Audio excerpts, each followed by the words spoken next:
myself, who observe from an African standpoint and a Ghana standpoint, see this issue of elitism. I think in the West, the tendency is to construct elitism as a monolithic structure. So essentially, you have different types of elite, but the overlap is very, very significant. The same people that are political elites would typically be the people that also appreciate the cultural milieu of the country. So they are the same people that will endow and be patrons of arts and music and things like that, or invest in them. Typically, they are part of the cultural and social elites. And more interesting than not, they tend to also be the people that hold economic power. The average economic leader in the West, you know, has a university degree or has a very high degree of educational training. They typically appreciate particular forms of culture that are the epoch of that particular society. And so there is that much difference between a Donald Trump and a Kanye West in one way or the other. Though in some respects, of course, the educational attainment may be different, but the cultural milieu in which they operate are pretty much similar.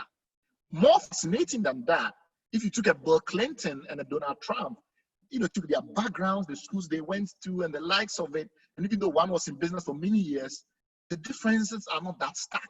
And it's very likely the reason why it was not so difficult for Donald Trump, for instance, to become president, even though he seemed like such an outsider in the beginning.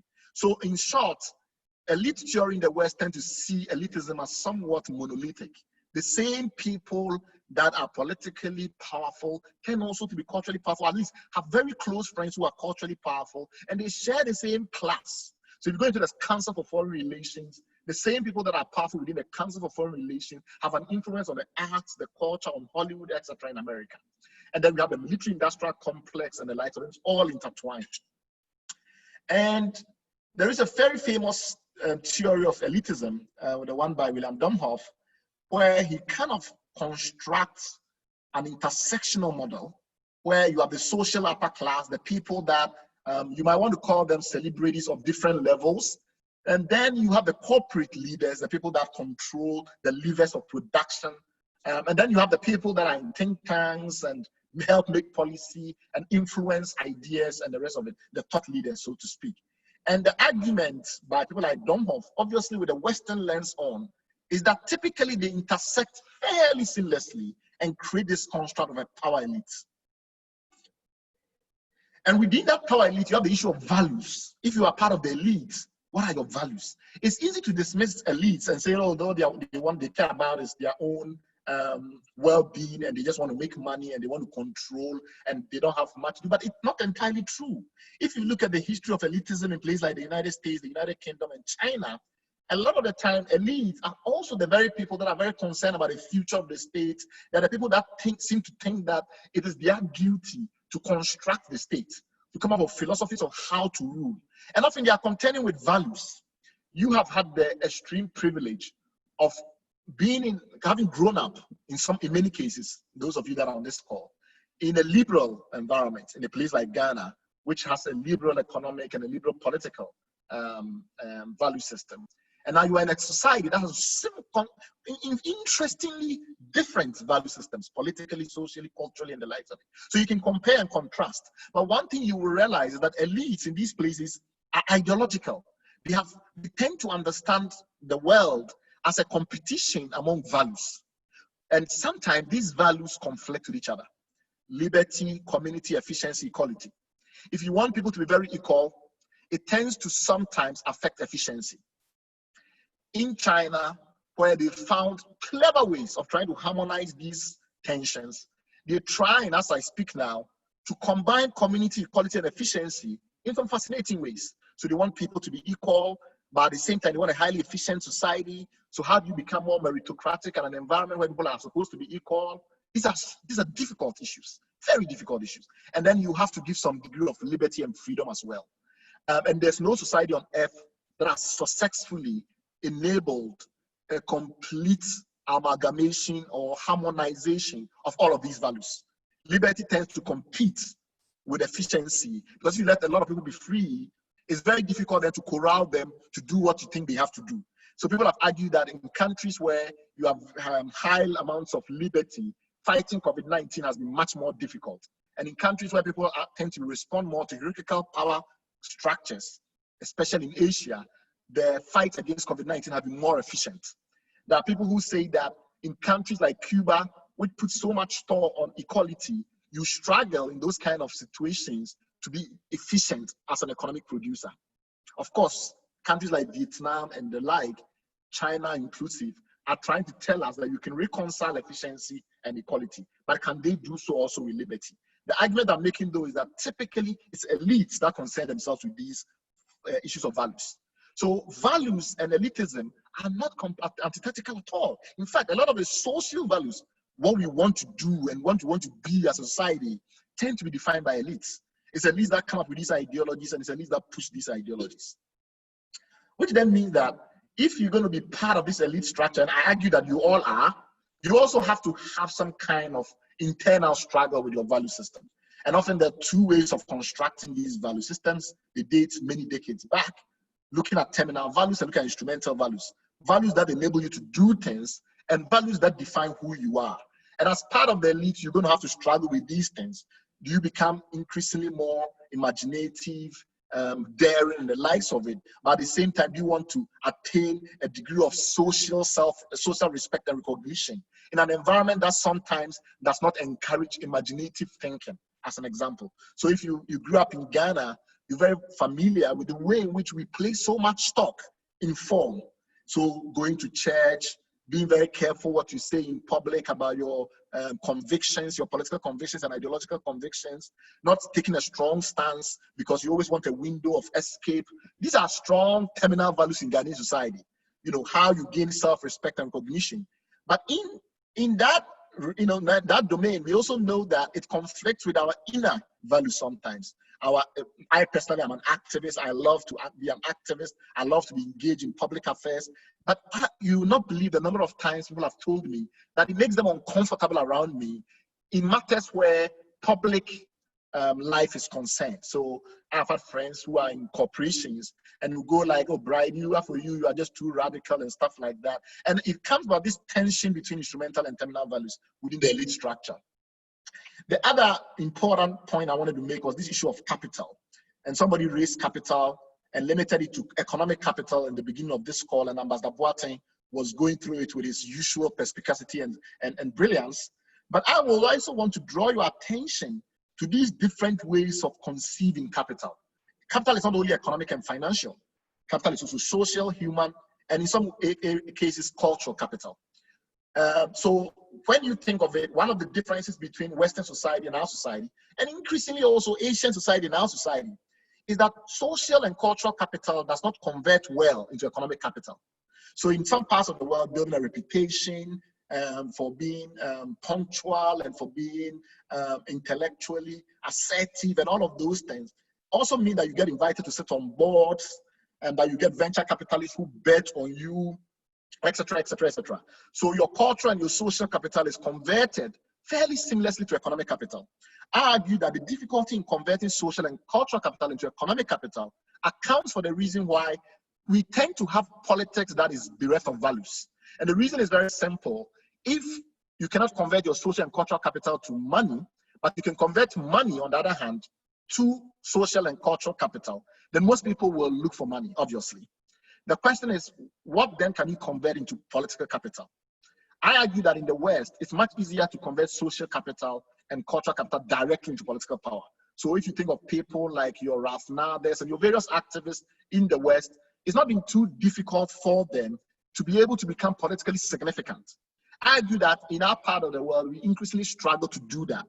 However, at the same time, the cost of converting economic capital to political capital is rising because you don't have, as you do elsewhere, the social and cultural alternatives. So it means, therefore, that more and more people seem to believe that you need a lot of material resources in order to convert it to capital. And that is also very important in shaping the values of the elite, etc. What that means, therefore, is that we have a certain crisis of foundations. We have a difficulty in constructing elitism in Africa. I mentioned earlier on that in some parts of the world, it's fused. Typically, the social, the cultural, the economic, and the political elite structures work together, are harmonized into a fairly straightforward meritocratic system, or even if not meritocratic system, identifiable system of how you progress. I think in our part of the world, we're struggling with that structure.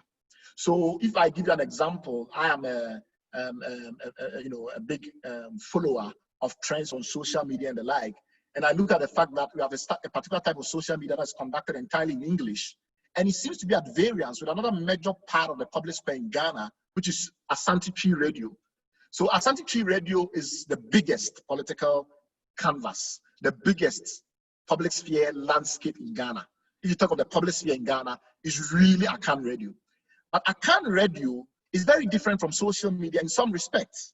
And every now and then they intersect, but you see the confusion that arises when you actually pay attention to both.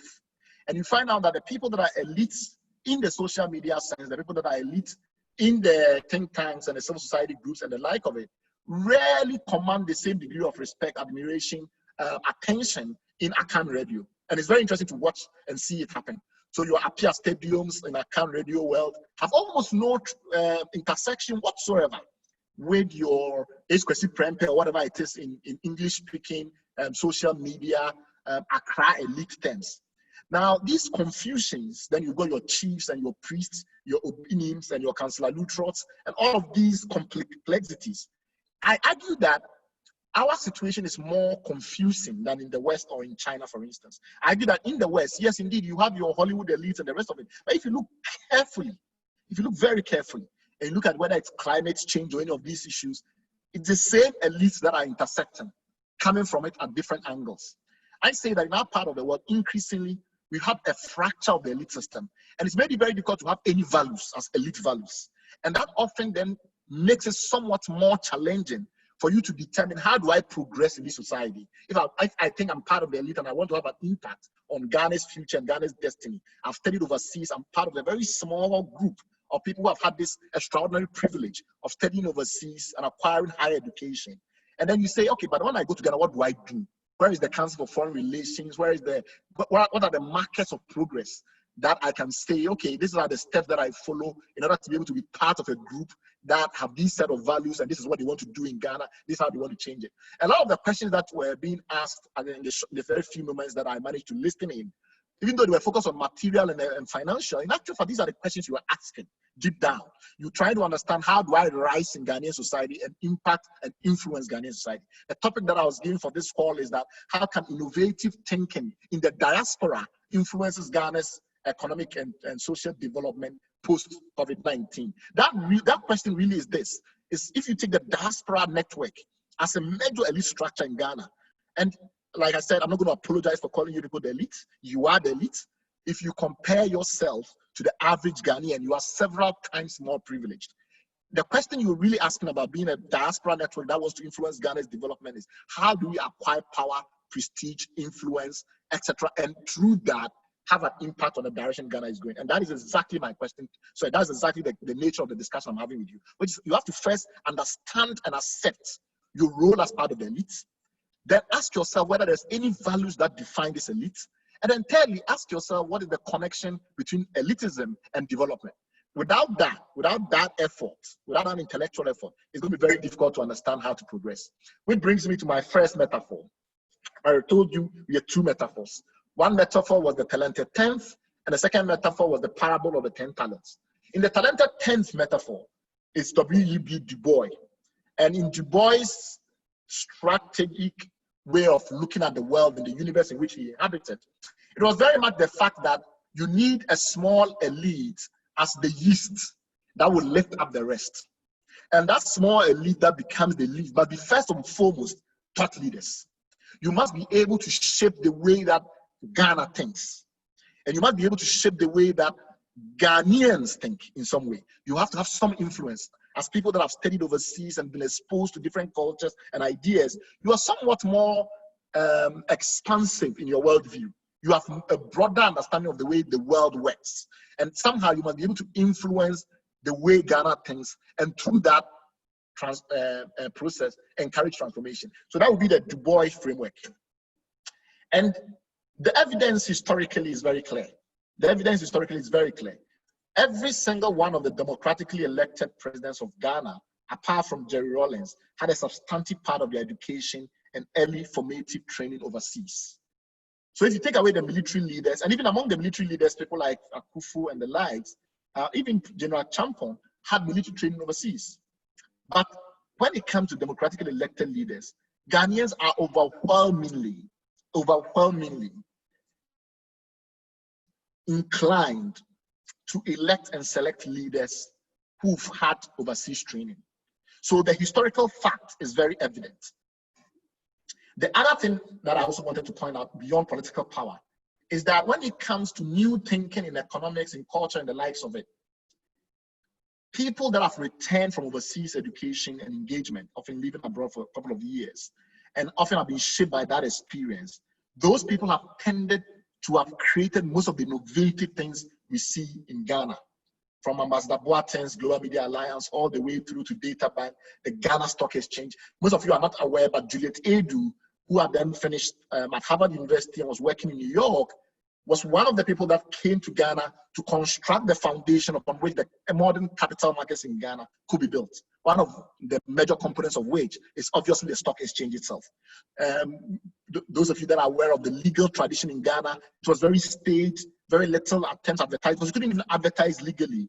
People like Elekem, who came in and did Oxford and Beaumont, brought a completely different strategy and were recognized. But in a very short period of time, these people were able to build law firms that competed with others that have been in the space for 50 years and more. And the same in finance and technology and education.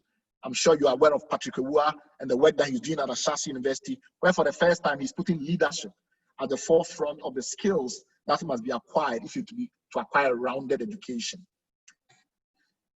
That brings me to one of my most important parts of this short conversation I'm having with you. Do you have to be part of the elite, or do you have to see yourself as some kind of counter elite? And what do I mean by that? So there is a ruling elite in Ghana, obviously. There are people that have a lot of money and power. And the elite is not only the ruling elite, it's not only the people that control the institutions, whether it's private sector or public sector. Like I started out to say, the elite is bigger than that. It includes all of us in this particular Zoom chat room. That notwithstanding, there is also groups that, even though they're elite, they tend to think themselves as in opposition to the ruling elite, to the people that have the main bulk of the power. And they are often called a counter elite. Now, a counter elite is people that will go into Ghana and say, look, we're going to band together as an elite that is opposed to the way the system is currently functioning. And when I say the system is currently functioning, I don't mean any specific ruling government. I'm just talking about the way that Ghana has functioned over the last half a century. And in structuring your way that way, I'm reminded of the work that Toby Afede, now the president of the National House of Chiefs, tried to do in equity markets in Ghana, where he first tried to implement things like hostile takeovers and a bunch of these things. He failed at it. But in many ways, in the very early days when he started doing those kind of things, people sat up. People recognized that this was somebody who had had a Yale education, this was somebody who had had experience overseas, and was definitely elite in his outlook. But he was opposed to the way the capital markets and the equity markets function in Ghana. And by so doing, he had become part of the counter elites.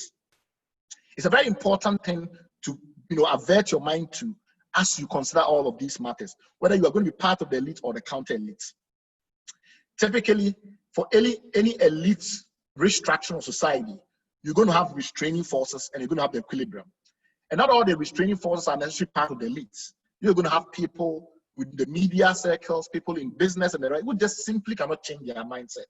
And then you're going to have yourself as either part of a new part of the elite, so a group of you come together to more effectively preserve your interests and to push your agenda. And you have to determine at that equilibrium level whether you simply will be part of that equilibrium or you want to unsettle the equilibrium further. There are ways in which, in that regard, often there is something called a Porter model. It's an 8-step model. And it states that the primary approach to instigating change at that level is often to create agency as number one. So creating agency becomes the way in which, together as a group of people that have studied in China and have decided that you want to impact Africa, You want to identify what are the leverage points where agency can be created. And that brings us to COVID, because COVID has in a lot of ways transformed Ghana completely. And I just have a graph. Unfortunately, the way that the screen sharing is showing, the full graph is not showing. But you can see that we've moved to the phase where we can no longer control infections. It's no longer viable from a policy point of view to try and control infections. So at this stage, we're only controlling hospitalizations and deaths. So prevent as many people as possible from getting into hospital, very ill, and to put them on admission. And also preventing those that are put in infection from dying through more effective medical treatment. Now, if that is the focus in Ghana now, then we have to brace ourselves for a significant impact. Because the fact of the matter is that we're going to have tens of thousands of Ghanaians ill. Why? Because it's just statistical. If you have 100,000 people and it's 1% of them that are going to have severe disease, based on all the statistical data that we have, that's just 1,000 people. But if you have 1 million people, that's 10,000. And we have a certain finite number of hospital beds, we have a finite number of doctors. So in the next coming years, weeks, you're going to see a lot of pressure on the Ghanaian state. And the Ghanaian state is going to need a lot of creativity in order to be able to try and move forward. Some of that impact is going to affect different strategies and different ways of constructing the situations that currently face Ghana. We know from the IMF data that the likelihood of a significant recession is possible. So we're going to move into negative growth territory if things continue this way. And some of the issues are quite interesting because they compound already existing stresses in the economy.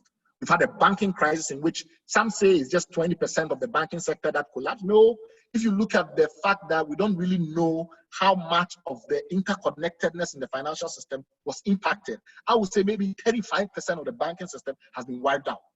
Because we also look at all the different tiers of the financial sector. So not just the apex element, that is the tier one, we also look at all the microfinance companies that are in trouble. We also know that the crude oil situation in the world right now is not going to stabilize. And crude is the only significant growing segment of our export portfolio. No other part of our export portfolio has the capability to grow as rapidly as crude oil. So if you take these two in conjunction, clearly we're going to see a major revenue depression in Ghana in 2021, 2022, which is just about the time most of you are going to either go back to Ghana or begin the process of reconnecting to Ghana armed with your international degree. These are the leverage points. The other leverage points also is that Ghana is becoming very much like Nigeria as time goes on. The picture on your left is Assignment. The picture on your right is Ajigundi. These are two of the most iconic urban hotspots of social change we have in West Africa. And the fact that Ghana is increasingly inching towards the Nigerian situation enables us to use the Nigerian lens. We know a lot of Nigerian history, how they've gone through various metamorphoses to start to look at some of the things that could happen in Ghana. Yes, we don't have the infrastructure of violence they had because they had a civil war in which many people were trained to use weapons and the like of it. And we don't have that experience, except in very few parts of the north. So we don't have the infrastructure of violence. So I don't expect crime to go very significantly. But cost of living is going to the point where we do expect that there will be a lot of subcultures. Already Ghana ranks very high on every list that you think about in terms of money laundering, in terms of black market dynamics. Ghana is one of the countries that is on the terrorism and terrorism financing watch list. So we are already on that brink in a way. And part of that is the dramatic urbanization. I was driving through rural Ghana a few weeks ago, and I was surprised to see that in some towns and in some small towns and villages, they are emptying. People are just leaving into the next tier towns, and Accra is increasingly very choked. All of those things bring up another very important point, which is that a lot of the development in Ghana has happened due to our extraordinary exposure to the global environment compared to other African countries. How much more we are borrowing, as an example, how much more FDI is coming in, as an example, how much more we are exporting, as an example. But increasingly also the Ghanaian private sector have a lot of contacts overseas, and that have enabled them to build businesses using overseas capital, overseas networks, overseas talent. Obviously, technology has accelerated that. What COVID has done is increased protectionism, fractured some of the global integration high points, and made it likely that countries like Ghana that are extremely connected to the global system will suffer more. There's absolutely no doubt about that. That because we've benefited from better global integration compared to our neighbors, compared to other African countries. As an example, Ghana is the second largest recipient of exchange student programs from the United States, from the United Kingdom, from Canada. Ghana is one of the most formidable players when it comes to the number of students that are exported out of the country internationally. In China, I'm hearing now that we're overtaking Nigeria and Kenya as the source of the most students, etc. So we are highly globally integrated. Any phenomenon that fractures the global system will affect Ghana more than most other African countries.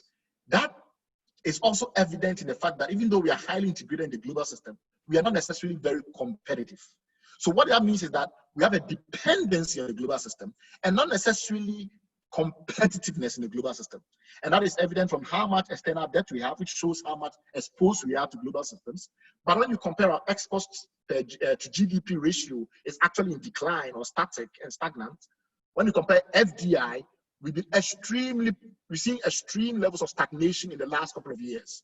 And actually that is even without considering the fact that in FDI, that's foreign direct investment measurements in Ghana, we tend to only look at commitments, not the actual redemption of those commitments. So if you go to the Ghana Investment Promotion Council and you say, look, you fill in a bunch of forms and say, this amount of money I intend to invest in Ghana. They collect that data and they say, this is the amount of money coming to Ghana. What they don't do is go back and revise after a number of months, a number of years, what actually came into the country. If you did that, as some of us have done in the past, you find out that our FDI levels are actually falling, which is very fascinating, given how much more dependent we are on the global system. Friends, this is a sophistication game. This whole global integration, social economic transformation, how to use your better exposure to the global system from your vantage point in China to help Ghana to transform is really very much about increasing the sophistication of the Ghanaian economy. There's a group at Harvard University led by Hausman, Professor Hausman, which I find, that's the best work when it comes to looking and thinking about this problem. And the way that they do it is look at the various industries in your country and segment them into very granular industries. And then to find for each of those that are prominent in your economy, how connected they are to the rest of the world and to other types of industries, and then to look at how complex they are. And when you do this one, X by one, SSY graph, you find this matrix to indicate that a lot of the time you can do an X-ray of an economy simply by looking at where they fall in what he calls complexity. But really it's about sophistication. And if you look at the Ghana situation, which unfortunately I didn't put in here, you will find that a lot of our economic growth, the way in which the economy, the industries in the economy are not evolving well on this axis, which is why the degree to which we see a poverty reduction, the degree to which we see employment respond to growth is not very, very, very salutary. It's not very, very encouraging, because the way in which the industries are forming in Ghana, they lack sufficient connectivity to other industries, and they lack sufficient competitiveness on a global level, and the degree of complexity is not necessarily rising. So one easy way is to just look at any industry, just pick up an industry and say, okay, when we look at the abattoirs that do meat processing in Ghana, to what extent are they getting to sausages and other things like that, which Ghanaians are increasingly developing a taste for, or corned beef and the like, we find that they are not. So even though we're seeing a lot more people trying to get into producing meat, you don't see the degree of complexity rising, and you don't see the degree of connectedness. As in, you don't see people using the meat as a staging post, for instance, of as an intermediate product into other types of products like dog food or other things, which are increasingly important. So the connectedness and the complexity dynamic is the best way to look at the economy. And the beautiful thing is that that is also the area that people like yourself who have extraordinary connections, extraordinary privilege, are best placed to connect with. You are in China, for God's sake. This is the heart of the global manufacturing system. If by the time you are out of China, you have not been able to build relationships with some of the best, young Chinese that you're studying with, who are likely going to go into manufacturing, who are likely going to go into Chinese venture capital and the like, and create connections across the seas between these and other people in Ghana who are becoming increasingly adventurous, then in my view, you will have wasted the greatest opportunity of your life. Because you are at the moment where China is becoming a bit too expensive, and therefore the Chinese have to truly think global. I argue that so far the Chinese have not really thought as global as we think they have. Let me give you a very quick example. In development, where I am, and I've spent a bit of my time, doing working, you find out that when the Americans give aid to a country, it's not just the money they give, right? They come armed with a whole host of consultants. So you cannot really spend your money unless you have some American consulting company responsible for helping you to design the program and the likes. China, for historical reasons, for ideological reasons, for a lot of other reasons, but I insist, but the fact that Chinese consulting is also heavily underdeveloped has not been able to do that. So you find out that Chinese projects are the most stagnant across the continent. A lot of people talk about how much Chinese money is going to Africa. Some time ago, I did an analysis that I think I also shared with the Economist, where it was quite evident, and in the Economist magazine, it's quite evident that even though there's a lot of pledges from China to Africa, a lot of money that the Chinese are pledging to Africa, a lot of those projects are stagnant.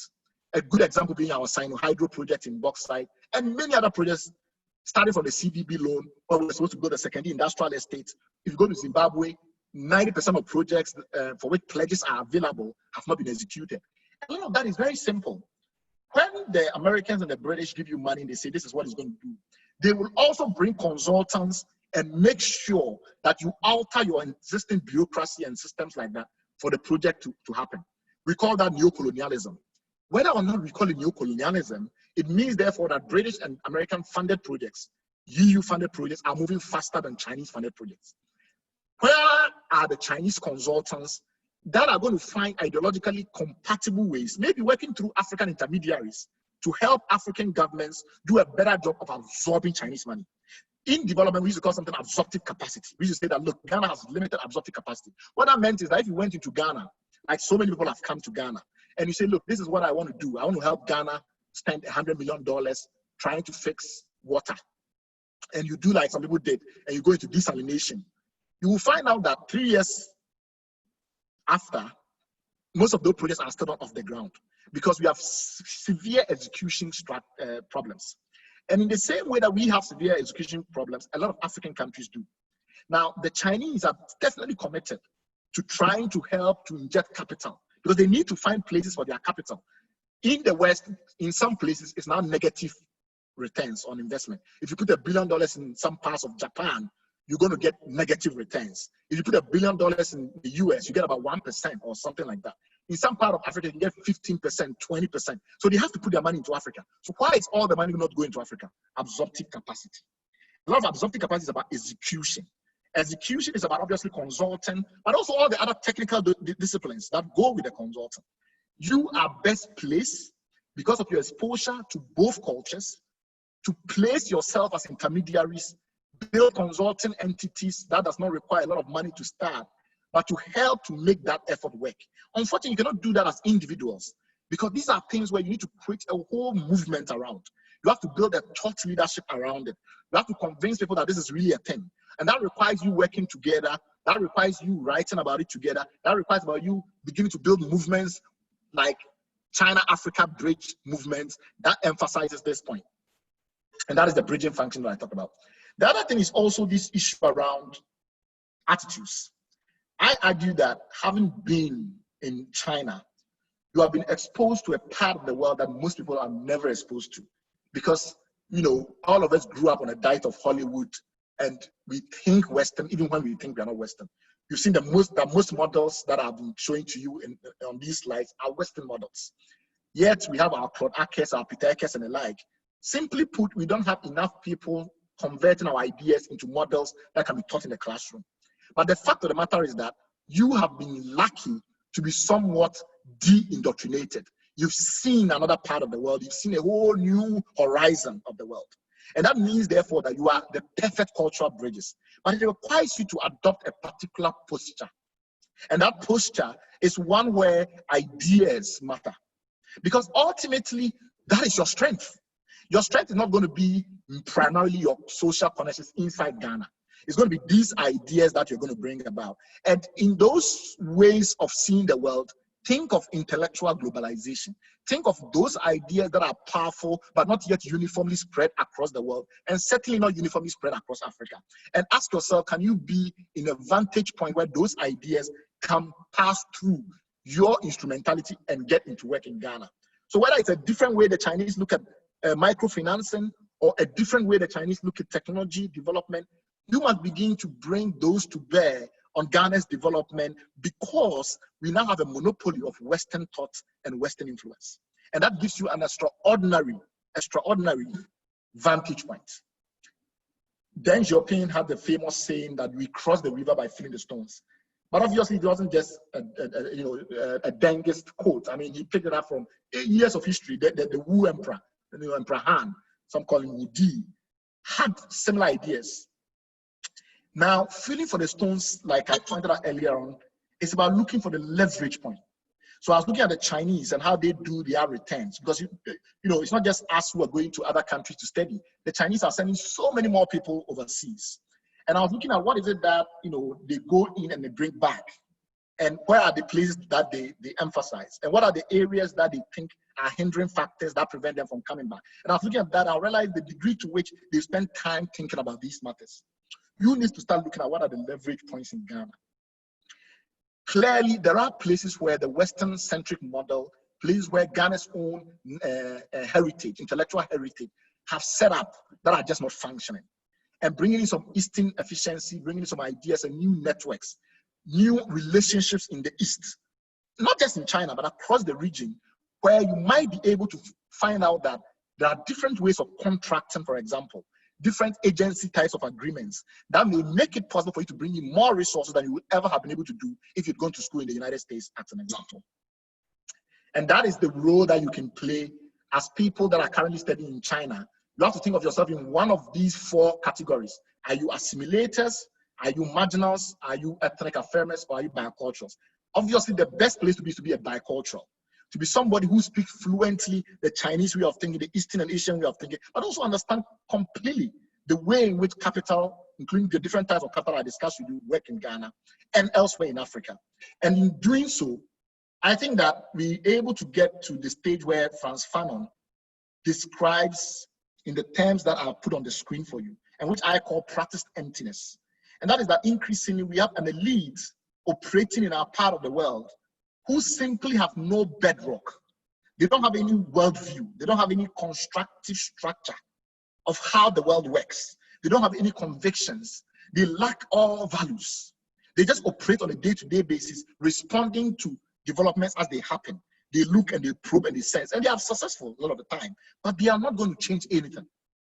You are going to change things because you're going to go there, you're going to stay in China, you're going to connect across China and Ghana and other African countries and other Asian countries, completely conscious of how the world is changing and being deliberate about where you can impact things. You're going to look at the leverage points, you're going to look at fault lines, and you're going to hit with the strength of intellectual energy, the mental formidability that you desire in order to make the change that you desire. And for that reason, you're not going to be part of this elite who are full of practiced emptiness. You're going to be an elite that is conscious, that is energized, and that is completely capable of building the networks that transforms Ghana using innovative thinking from across the seas. Thank you very much.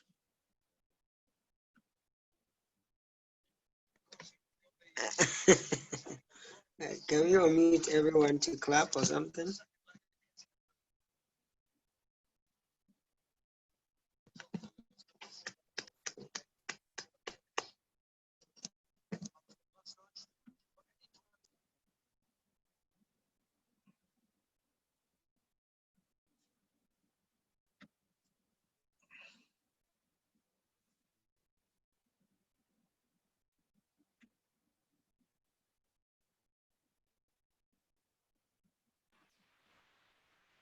Wow, wow, wow.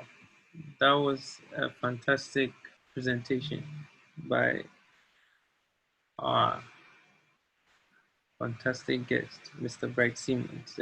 Yeah, so much grateful for such a wonderful presentation. And so would want to open the room for questions.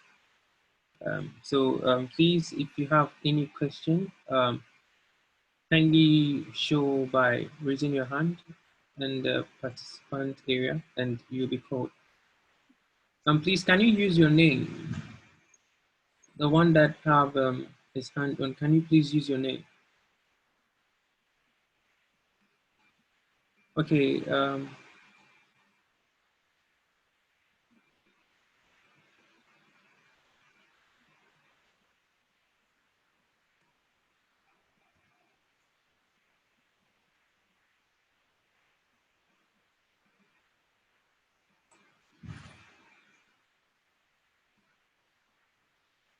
Please, the one that have the hand, can you please use your name, your chapter, and your role, please?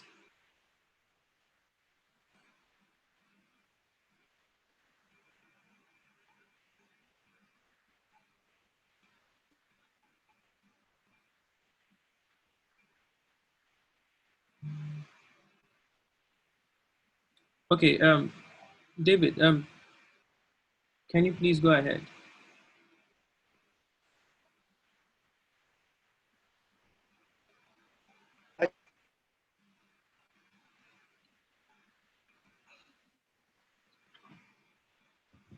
Hello, David.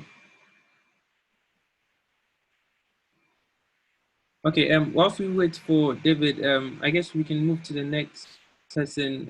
Honorable Fifiotu, can you please go ahead with your question? Yes, can you hear me? Yes, please. Yes, I can. Yes, fantastically fantastic delivery. In fact, you have touched a lot of strings this evening. I want to ask a very simple question. Having been in China for quite some time, we observe that there is this level of orientation where all the Chinese, it's as if they've all been programmed. They have a certain perspective about how social life is supposed to be, about how academic life is supposed to be. And we find that massive level of organization amongst them, which in essence drives them. So for every Chinese you communicate with, you realize that they converge on the same thing. Coming back to the Ghana's situation, we observe that there's so much divergence as to how we think national development is supposed to be, our cultural perspective about our own way of life. I want to ask you, what do you think should be the way forward, and what will be our role as being the elite that you perfectly described? What will be our role in bridging this gap? Because for some of us, we think that before we can have a massive leap in our development, the way we think as a collective is very important. So what do you think should be our contribution to this particular situation? Thank you. Thank you, Mr. Otu.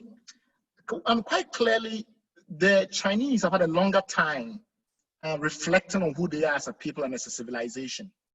And this idea of a civilization is extremely important because it accommodates all the different divergent dynamics and say, okay, fine, we get it.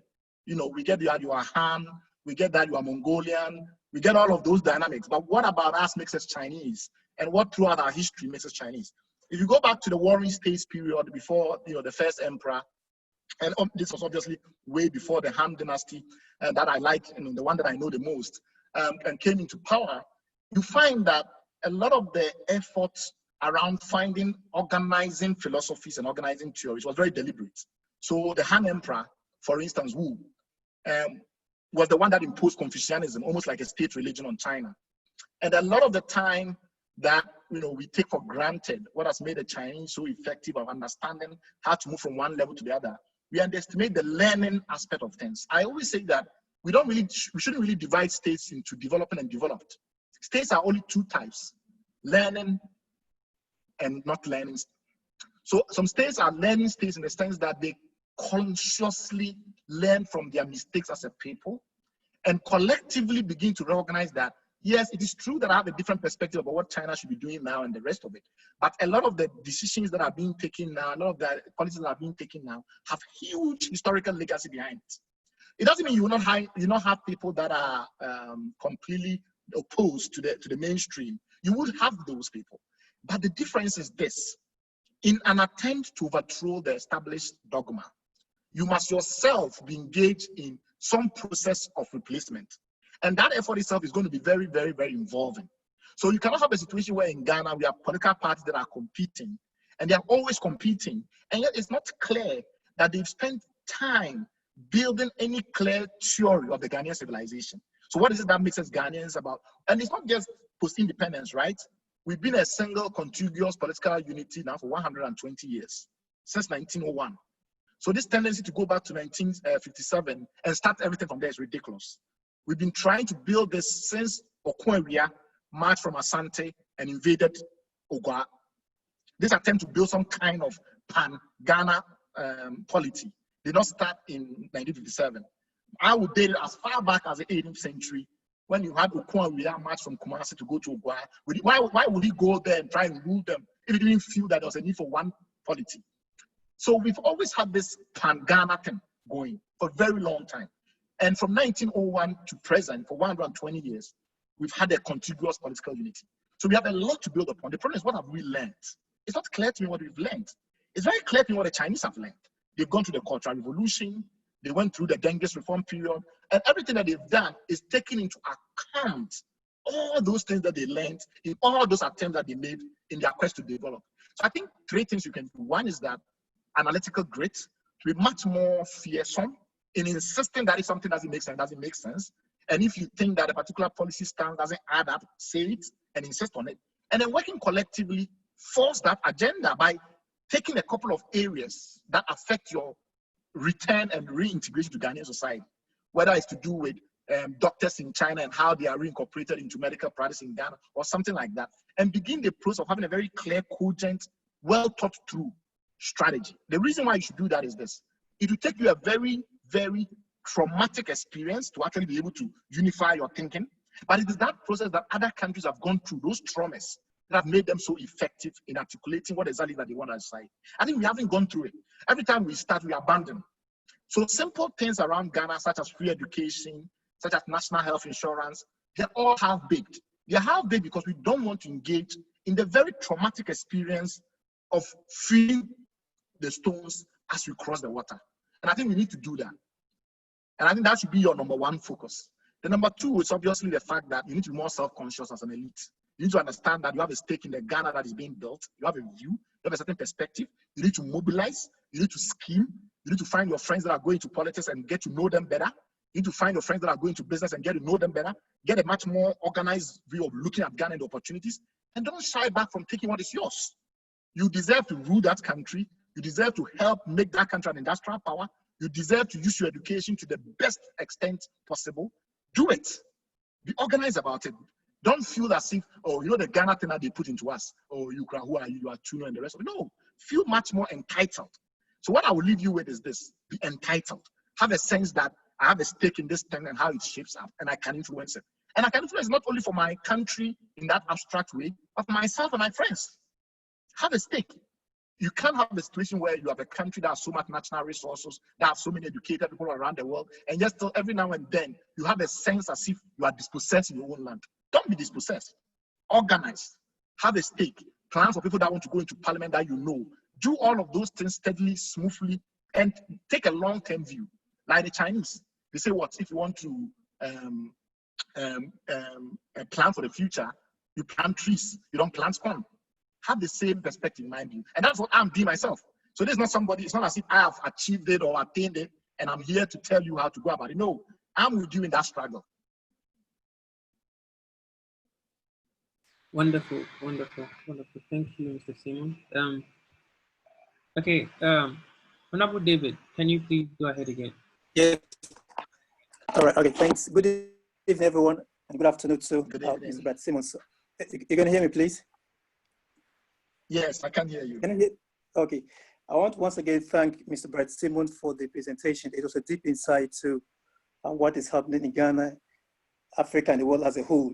First of all, I'd like to say that for Africa, talking about these elites in Africa, I think they have been the bane of our development in other countries or continents whereby elites have contributed to the socio-economic development of those countries. In our case, the contrary is the issue. So I'd like to find out, what is it that in Africa, our elites have not been able to do well to transform our economies. Most of these elites who have gone outside for studies, they have not been able to change the status quo. After schooling outside, getting more education experience, when they get back, they join the old way of doing things, and therefore they don't change the economic development of these countries, Ghana in particular. Of course, those of us, or those of Ghanaians who have been able to treat the school outside, he mentioned the likes of Patrick Ewu of Asash University, and a couple of others, and Data Bank and Co. Yes, these people have been able to transform some sectors of our economy in terms of education and the financial sector. But if you look at the other aspect of it, those who have schooled within the country, most of them, or they have not been able to take those drastic steps, or let me say, those courageous steps to make major transformational impact on the economy. So I want to know, why is it that that is not happening with those who have had education in the country? Of course, some have done, but a very minute proportion. And so I would like to ask Stefan about that. And of course, I just want to talk about the integration as well. Ghana in particular is less integrated to the rest of the world. We're talking about our value chain in terms of sourcing resources for some of our industries. That is very, very important. We have not been integrated. So therefore, we have not had the development that we need as a country. So we are just sitting in our small corner as a country. We don't have our companies having these multilateral arrangements whereby they can have branches all over Africa and the world. And so that is not helping our economy as well. And so my concern is just that our Africa continent has a lot of problems, of course, and it's a place for development. There are more opportunities in Africa for us that we can develop, we can exploit to our economic benefits. But just that our elites, they are our problem. That's my issue. And I also talk about corruption, because values, you spoke about values, which are very important. Values are so key. The elites in Africa, of course, some have not been able to live up to the values that they've espoused to. You see, all these things contribute to our less development that we're talking about. We have not progressed, of course, but the fact is that there is hope. And I'm so happy with what Mr. Bright is doing. I've seen his achievements and what he's doing with M-Pedigree. It is a groundbreaking innovation that is helping to change the fortune of things in the continent. So I pray that most of us, those of us who are schooling in China, we can learn from him, and a couple of people like him, so that we can do more to transform Ghana and Africa as a whole. And so I'd like to thank him. I also thank the ambassador as well for this opportunity. For those of us in China here, we are those who are going to transform Ghana in the future, together with those who are schooling in the US and China, and I mean in the UK as well. Because as of now, we are the most Ghanaian students in schooling out of Ghana, and the numbers keep growing as years go by. And so it means that we have an owner's responsibility, to go back in the future and learn from China as well, and go back in the future and change our economy. So thank you for the opportunity. Thank you, David. I think that when I've looked at this situation very closely in the past, I've always converged on 3 points. And before I state those points, I'll give you an example from our past, which in a way illustrates all those 3 points very effectively. And this is the independence movement around the early 40s to the 1960 when we became a republic. If you take the independence movement in Ghana, it tells you everything you need to know about elite dysfunction. And there are 3 things, 3 very simple things. One is this self-consciousness that you are part of an elite, that you have a certain manifest destiny, you have a certain generational task. Like for us, our generation, this is what we must achieve. The agency of independence gave that to Ghanaian elites. That is why in the independence period, you saw mobilization, you saw intellectual capability. Look at the books that were written there. Look at the speeches that were delivered in that period. The agency was because of a generational task. Now, the question you have to ask yourself is that, do we have a generational task today as young people that are part of the elite What is our generational task? What is it, the one thing that our generation must achieve, else history and posterity will not forgive us? I think with the independence generation, it was very simple. They had to kick out the white man or the white woman and rule. So the first point is this self-consciousness that we are an elite and we have some generational task to perform. The second thing is this external, common external enemy, which in the case of the independence generation was this British colonialist and imperialist who had to be kicked out. So African elites in most African societies suffer from the lack of a clear external enemy. African societies stopped competing effectively after independence. So we had views that were not necessarily true intercountry competition. Unlike the case of China, Japan, China, Korea, Japan, those strong sense of competition and those common external enemies in inverted commas made it possible for the elite to mobilize beyond their differences where it mattered. So you always had a core mainstream of elite. You always have fringe elements, but you always had a core mainstream of elite in China that were committed to vindicating and as avenging their historical humiliations at the hand of the Japanese. A lot of Chinese nationalism, modern nationalism, was based on things like the Nanjing massacre and other such historical humiliations that were committed to transform as a country in order to vindicate themselves. I think a lot of African society lack that kind of common external enemy, common historical grievance that unite us. The third one is this confusion between different forms of power. So I always say that in most other societies, particularly Asian and Western societies, there is this category of thought power, which is very well defined. And I'll explain it this way. There have always been people in Western and Asian societies that do not have material power. They don't have money and they don't have political influence, but they have ideas. And those societies somehow managed to evolve into a stage where those ideas mattered enough that you didn't have to look for the other things. I think in Africa, if you don't have money and you don't have political influence directly, your ideas don't matter. Now, that was created a very strange situation because we have had a situation where now everybody who has money and has political influence has to be endowed as a philosopher. So everybody in Ghana is waiting for the president to say anything and then they move in that direction, at least members of his party. It doesn't really matter what he said yesterday. So if today he said, green grass is yellow and the next day he says it's red, you see that almost, grown men and women, all of them will shift. And the reason is very simple. We've not categorized thoughts power as a separate category. So it's not like in Europe and Asia where you can be a president, you can be a head or a chief of army staff. You are not expected to have your own ideas. And it's completely perfect to say that this is my guru. So Tony Blair, who is a British prime minister, who is actually quite interesting as a British prime minister, if you study how he transformed the Labour Party into a winning party, his guru was Giddens, Anthony Giddens from London School of Economics. And everything he did, he would tell you plainly that I follow Giddens. There are people like Clinton who follow people like Stanstein. How many African leaders can you mention and then mention their intellectual gurus? It's not done. It's not done because the political influence, the material power must be fused with thought power.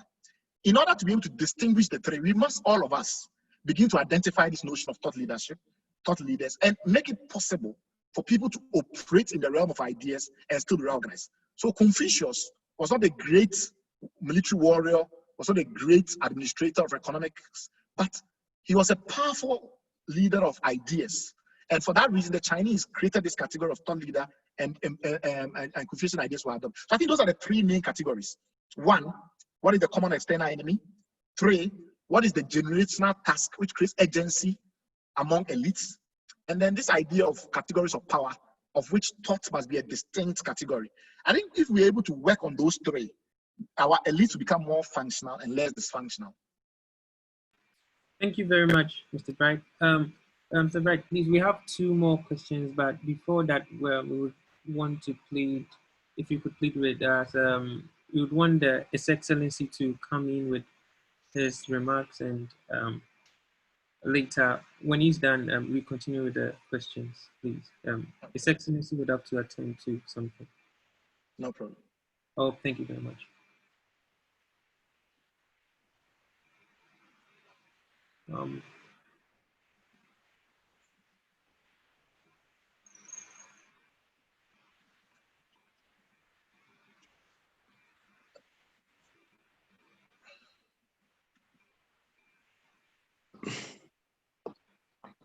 Hello? Okay, a second, please, we can hear you. Yeah, okay, sorry, I have to sign off because I have another meeting. So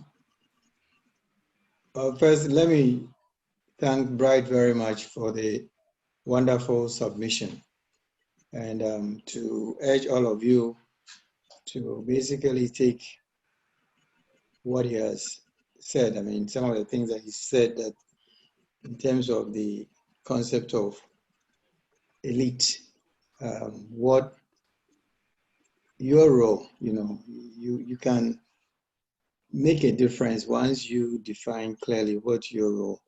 And I think the first step is by accepting that maybe you're part of that elite or part of that structure that is capable of solving the problems. And I think some of the things that he's mentioned today, not different from what we heard from some of our previous speakers like Patrick, Elizabeth Ohenek, and Japan, and others. So I will urge all of you to basically absorb. I think one of the things that he's talked about is learning from the Chinese, and also in terms of when you go home, the role that you have to play.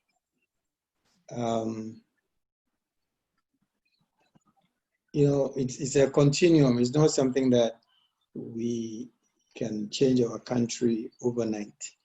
But the truth also is that I have studied in Ghana. I studied in the US. I worked in the US. I worked in Europe. I worked in Ghana and Africa. And I'm now working in Asia. I am very positive. Having been here in China, I've traveled a lot. Yesterday I was in Guangzhou. China is also not as monolithic as we make it look like. There are differences. But at the end of the day, it's a sense of nationhood. It's a sense of nationhood. And that sense of nationhood comes from the elite, the top 10% accepting that, okay, this is our country and this is how we're going to do it, as he has defined it. Because if you move across China, you see a lot of differences. Even when the Guangzhou issue happened, I was in the forefront of discussions. And for the first time, I realized there was a serious difference of opinion, even among sometimes the political elite. But the sense of China doesn't change.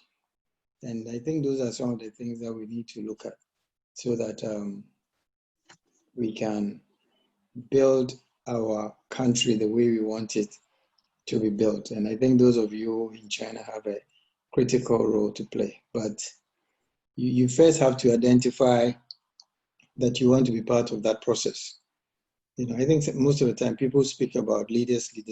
I think, as Bright has said, you are part of that. And whether you're going to be an entrepreneur, academic, or an activist, you have to find that role that you want to play to help in that transformation process. So thank you very much, Bright. And sorry I have to sign off, but I have another meeting, so I have to go. We can talk later. All right, so thank you. Okay. Thank you very much, His Excellency, for your remarks and for your advice. So thank you. You're always available when we call on you. Thank you so much. But right, there's one thing I want to disagree with you. Okay.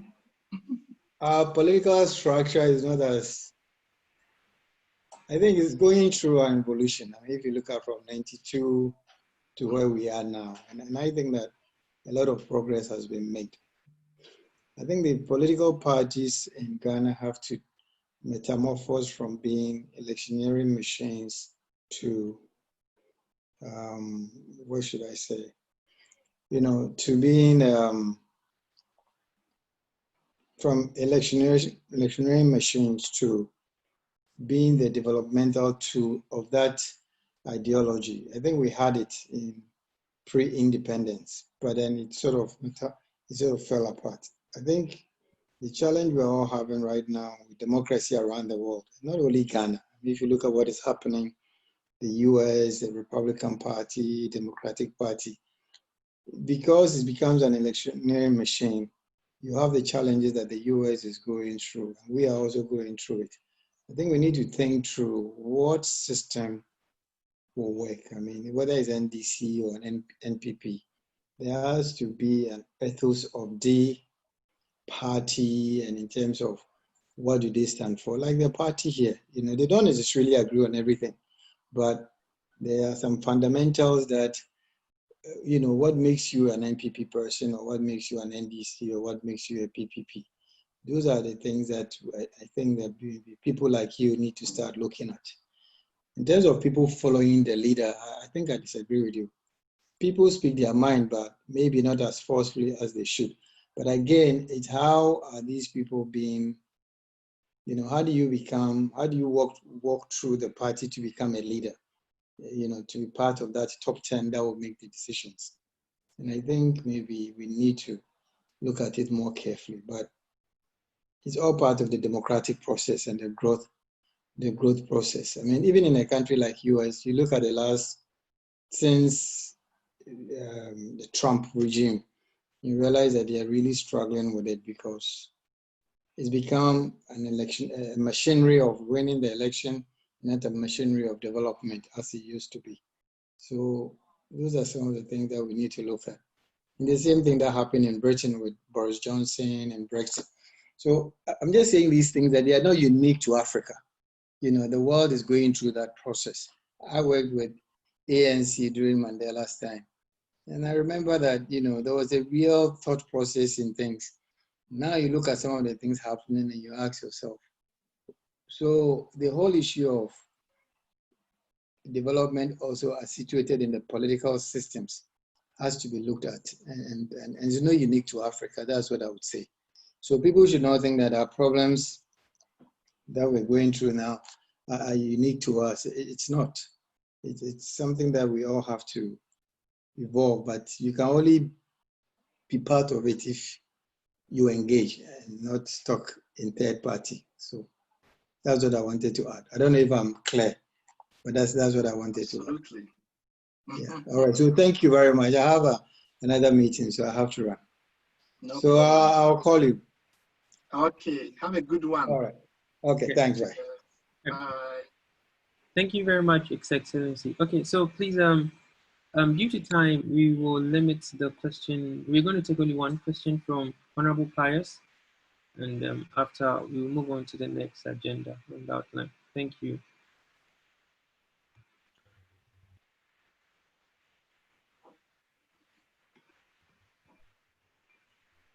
He may be muted.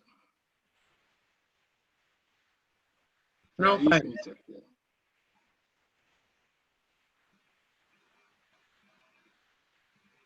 Hello, Honorable Pius.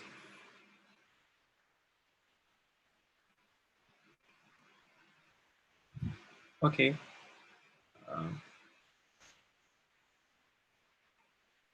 I think he doesn't know he has to unmute.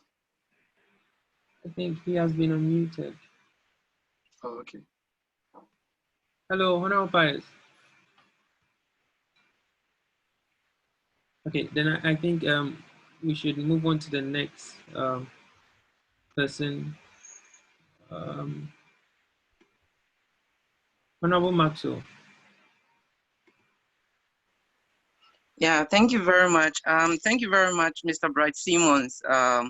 Indeed, you have given us a new microscope to visualize the economical and developmental status of our country, and we are very grateful. Please, my first question is, what books and literature resources will you recommend to us so that we can upgrade our knowingness about the issues that you talk about? Because I think it's very crucial to know about the global and even our country economy and the development, so that those of us who are aspiring to come to the country to do something great, we can know how to go about it. And then my second question is, you classify us as the privileged elite, and you did mention some of the privileges that we have, but I want to know the obstacles or the challenges that we will face when we come to the country. as those of us who are schooling outside? And how can we overcome these challenges? Thank you very much. Thank you. So I guess I'll take your questions from the middle. In terms of books, there are actually books that can have very dramatic impact on the way that you look at some of these problems. The issues that Ambassador Boateng was raising about the crisis of democracy in the world, and how do we redeem ideology in a world that is increasingly very complex. If you take some of these technological questions that we are facing in the world, ideology is not very clear as a source of solutions. The book that I recommend actually is a scholar who's corpus, but you don't have to read his book from the start. You can start by listening to him on YouTube and the like, and then if you're interested, you dig a bit deeper. It's someone who had a very profound effect on me. It's a scholar called Roberto Ungar. So the Unger is spelled U-N-G-E-R, and obviously Roberto. So he's a Brazilian scholar who spent a lot of his time in the US, and he's actually a Marxist. He's a neo-Marxist, but his thoughts go way beyond Marxism, and he comes from the legal tradition. So he's one of those people that come from the legal tradition, but has spent a lot of time in political science and development. And he makes the argument about how we become somewhat bound to institutional forms, forgetting the principles that animated those forms. So when we say the Auditor General, or we say the Attorney General, we say all of these things, we're often fixated on the form, and we're often unable to move beyond the form to what is the animating essence. What is it that is this form that we've conceptualized is trying to achieve truly? And because of that, often we are not able to innovate politically.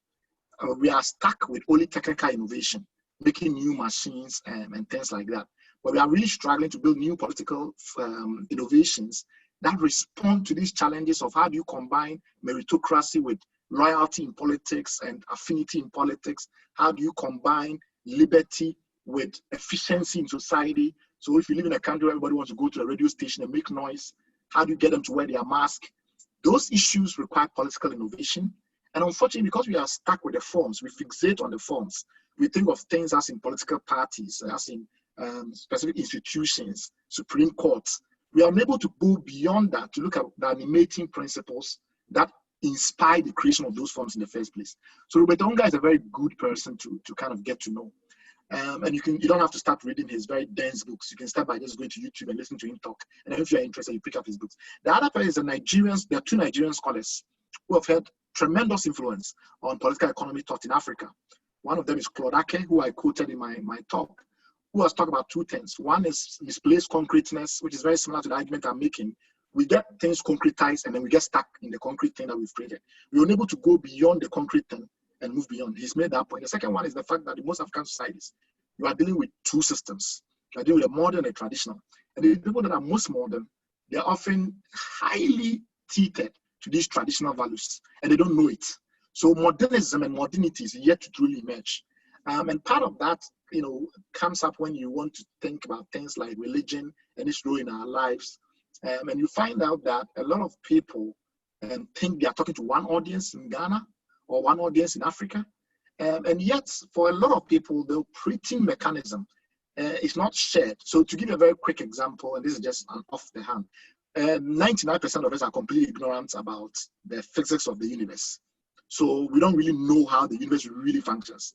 In that regard, we're not that different from the very smart people who wanted to ban Galileo for saying that, the earth moves around the sun, because it didn't look obvious. I mean, they were very smart and they could look and observe and look like the earth was still and the sun was the one moving. Most of us are actually ignorant in the same way about the way the universe actually functions from a particle physics and astronomy point of view. In fact, when I first did astronomy and particle physics, I had to unlearn everything I thought I understood about the way the universe functions. It's the same way in a lot of ways when you deal with a lot of societies that are actually both traditional and modern. So when we talk about things in Ghana, we assume that the average Ghanaian, and this includes the average educated Ghanaian, understands the tensions in public choice, etc. We make a mistake. So these two societies and how they inhabit side by side is a huge, it has a huge effect on understanding how to navigate the communications of this change. Because a lot of this change is going to be communications driven, how we talk about the stuff of change we want. So Claude Ake is very important. The other one is Peter Eke, who is also another Nigerian scholar of great repute. And they have dealt with some of these issues. There's actually one other person whose name I can't recollect, but I will email it to Cephas and the others who are hosting us here, if I remember the name. And he's made the argument that we suffer from an Occidental complex. Everything we do, we want to interpret it either in opposition or in support of some Western norm. So even when we want to be radical and independent and say we've studied in China, so we know that the world is more complex than what we've been taught in school, we are still refracting the ideas in opposition to the West. So as opposed to having our own first principles analysis, see how does it start and build it up. We want to oppose a Western perception, or we want to support a Western perception. And this Occidental complex is a very big limitation on being innovative politically, not just technically. Your other question about the opposition that you are likely to face if you were to go into Ghana, I think the first thing that you will realize is how inefficiency is programmed into the system, and how I have a saying, and often my friends laugh when I say it, and then eventually they get around to it. I always tell people that problems are not liabilities, they're assets. People own the problems and they make rent of the problems. So when you walk into a place and you offer to solve a problem, you're not doing anybody a favor. People are doing you a favor by giving you the problem to solve. And that is the way that our societies are structured. But we misunderstand that. And we think, but I have a solution and I can do it very well. So why the hell should I go in and do it? No, people own these solutions. It is their assets. They feed their children from the problems. Sorry, they don't own the solution. They own the problems. They feed their children from the problems.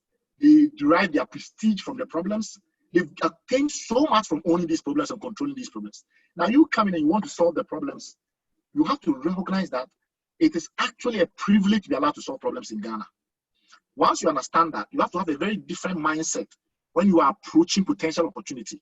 Because if the opportunity is dressed as a problem and you see it as a liability, and because I went to China and I understand how to do these things better and I have networks and I can solve it, and therefore people should, throw the red carpet for me as I come in with my bag of solutions, you're going to have a lot of problems. You have to understand who owns the problem. Why is it that, what kind of rent are they earning on the problem? And then begin to figure out ways in which you make a better offer. So that I think will be the biggest kind of framework of mind or mental framing you want to use to approach Ghana when you go and see things not working and you go like, but why is this so obvious to solve but it's not working? The reason why it's not being solved is that the owner is making more of the problem that you make from your solution. So your solution has to compete with the problem as an asset. And that I think is a very important way of looking at things in Ghana when you go back. Thank you. Thank you very much. Thank you very much. Thank you. Mr. Bright, if you have any closing remarks, I think we can have it and we'll call it a day. Thank you very much, Mr. Safas. First of all, I'm privileged once again to be asked to deliver the dinner speech. Most of you are tired and you still stayed up all night to listen to me. I find that extremely encouraging. I've also enjoyed the interactions and the conversations. I didn't expect anything less. Like I said, you are the cream de la cream and you've proven it throughout and you've indicated it.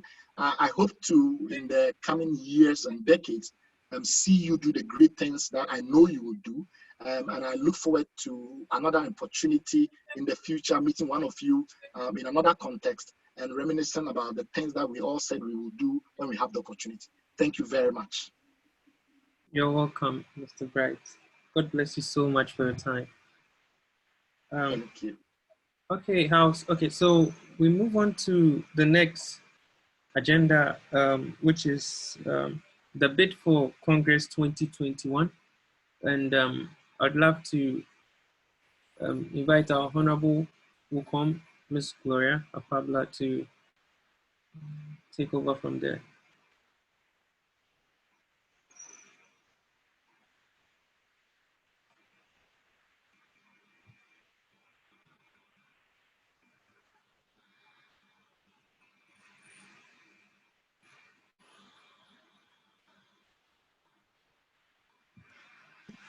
Yeah, Gloria, are you here?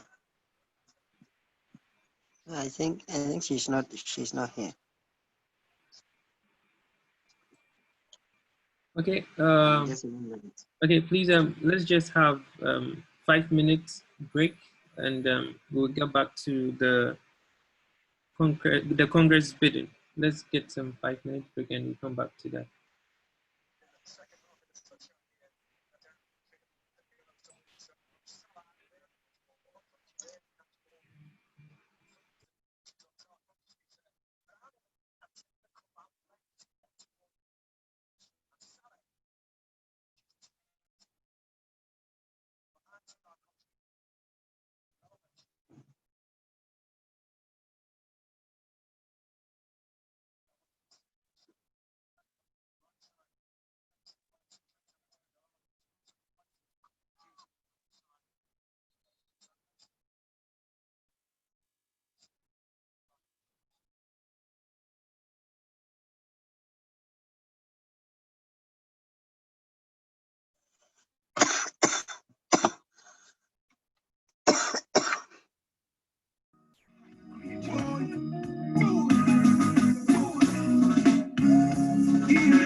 make me wanna rearrange the alphabet.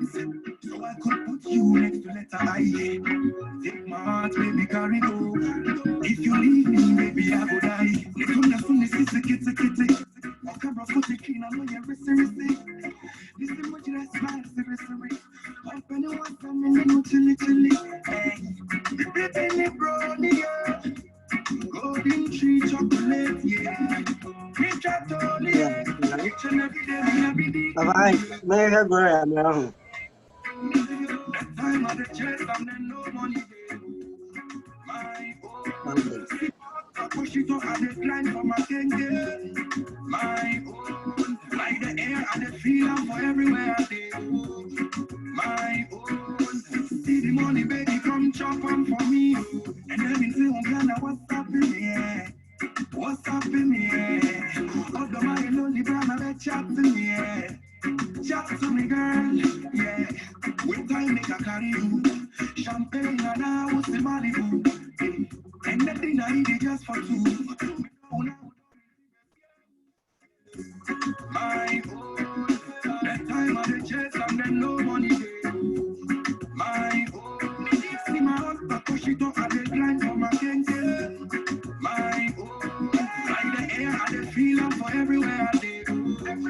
My own. See the money, baby, come chop on for me. This is the kitty. On camera for the clean, I know you're racing. This is what you smile, seriously. I'm penny one time and then chilly. Baby, brownie, yeah.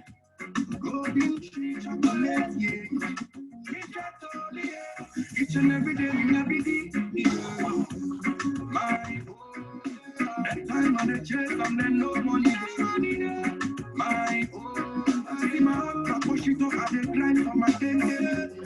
My own. Like the air and the feeling for everywhere I go. My own. See the money, baby, come chop on for me.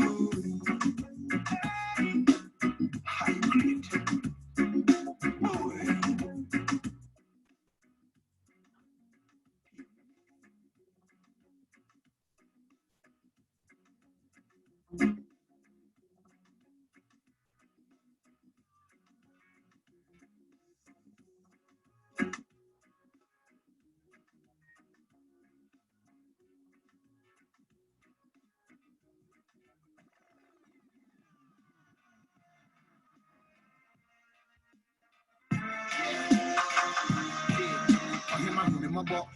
One kind of surrender call. If it's a good trouble, me, I will pay the middle for a mini baby call. Baby, do so baby, so the men for me, what make it call. Image young call.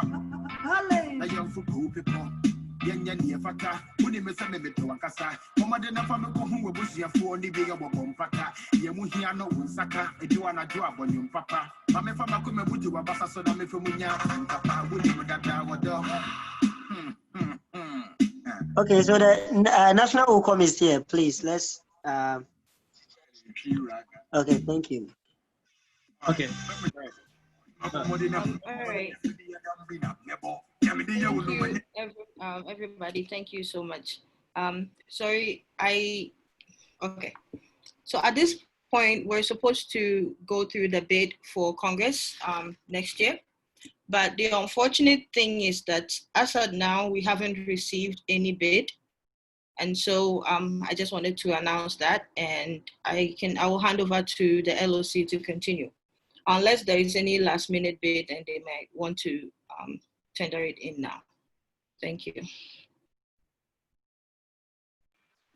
Okay, that's awesome. Hey, guys, don't we want to have 2021 Congress? Okay, so before we move to the next thing on our outline, that's the declaration of vetting results. So we would want to know if the chairman for the vetting committee is present right now.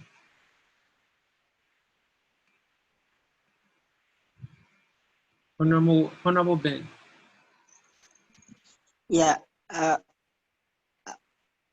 Actually, I thought that was scheduled for tomorrow morning. Or are they ready to, give it to us tonight? Whoa.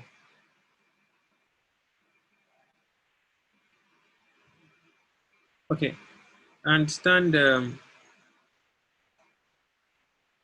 Understand betting is not done yet. So, if DJ, you can give us some 5 minutes music, and we'll get back.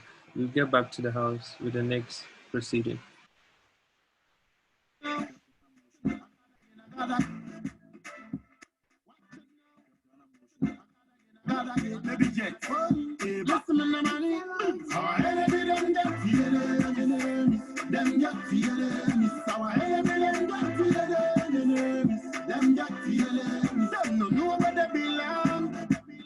You know, see, they never cool now, ask them, man, they are pagan, then come fix it and kill and mash up Japan, yeah.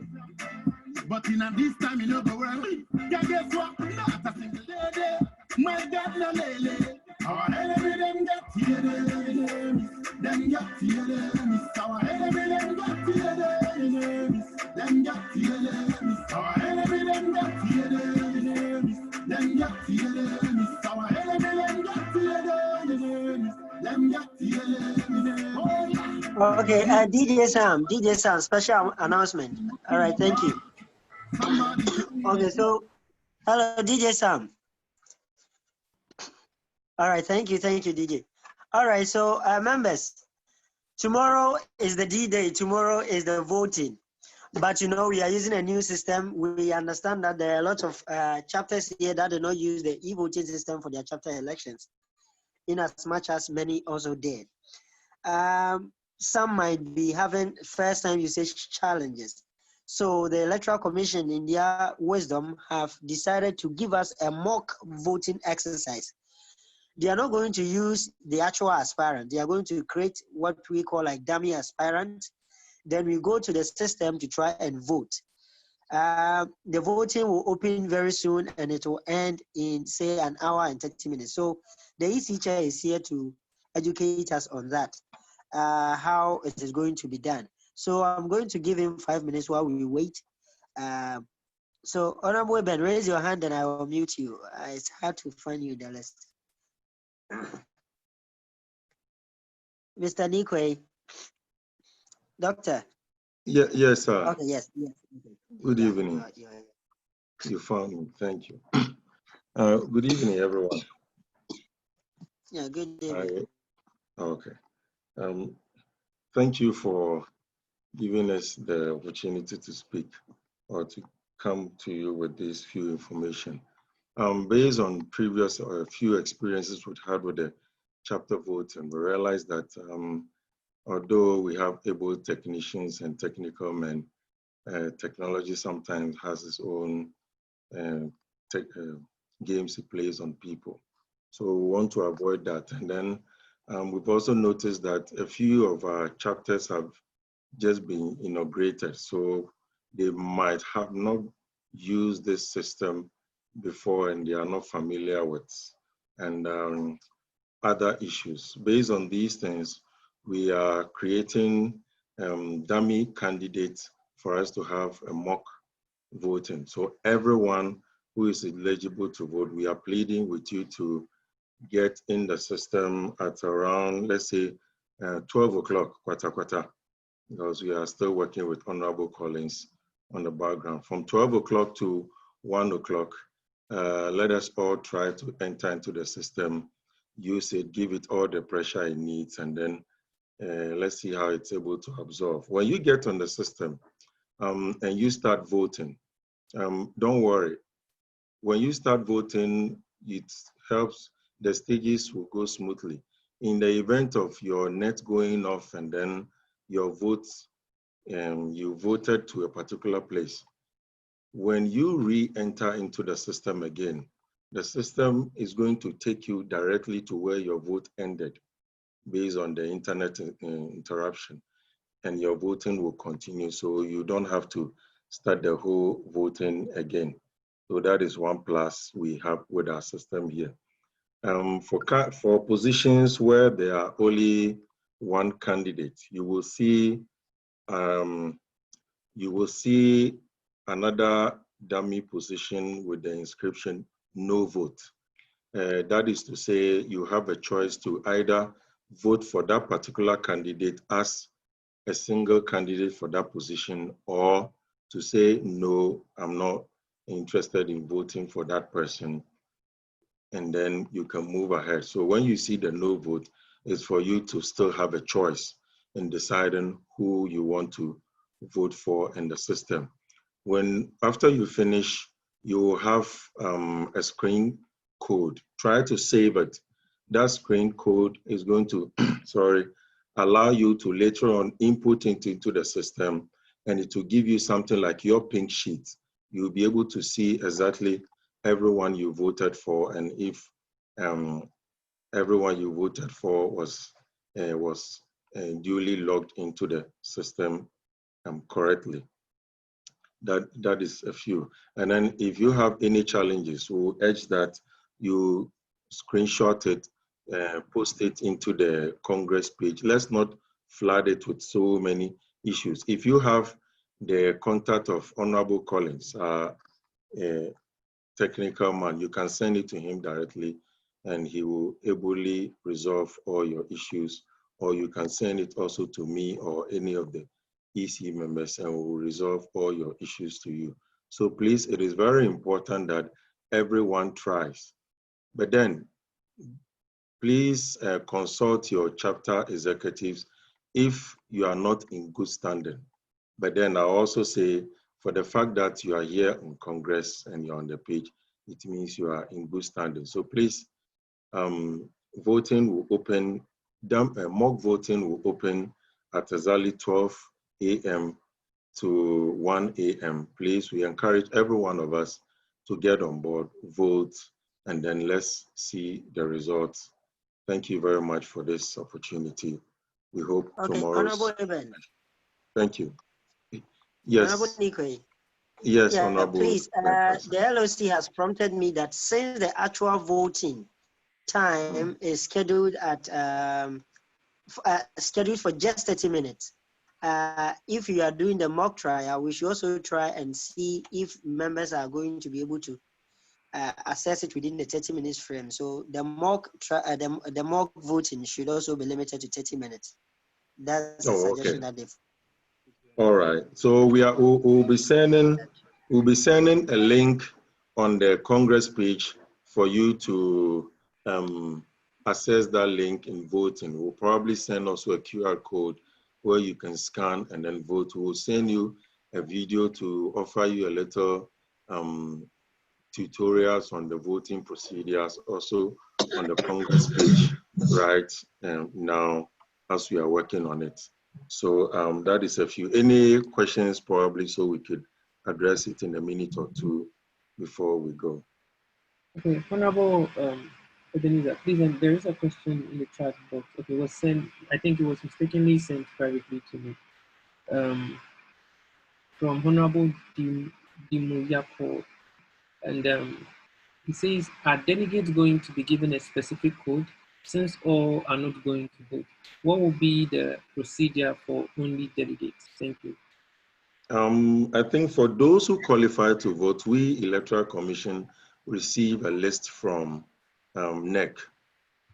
So we are just going to use it. And then when you enter into the system will recognize you if you qualify to vote also or not. So there is no manual manipulation here. So if you qualify to vote, you enter into the system. But first of all, you should know you qualify to vote from your chapter, first of all, before you go. And the system will allow you. There is no manual, then nothing can be done about it if the system does not allow you, which means you are not a voting delegate from your chapter or from NEC as it is. Okay, thank you very much, Honorable. Yeah. And please, Honorable Dennis, I see your hands up. Are you please okay with your question?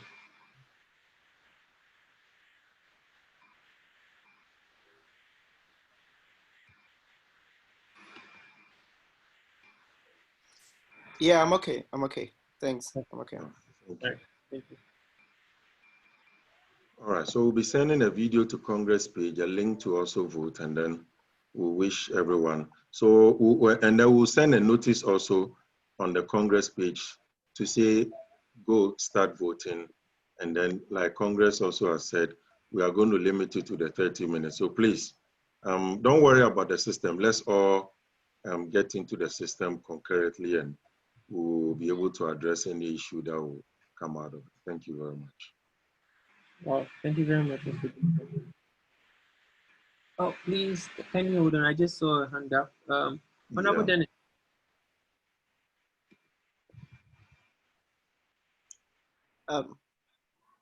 Hello, Honorable EC. I hope you can hear me. Hello. Yes, please go ahead. So I think I heard you say we will start the voting at midnight. Yeah, 12. We are trying to work on that. If you could bear with us, we've been sitting from 7 p.m. till now. Can we do it a bit earlier so that we don't have to sit around for the next 30 minutes before we vote? If we can have it a bit earlier than midnight, so that we don't go too deep into the night. Okay, we are working on it. We'll do that. We'll do that for sure. Thank you. Oh, okay. So as I'm speaking to you, Honorable Collins is working on it right now. Actually, we talked about it, so we just gave that time to be the maximum, but we can reduce it.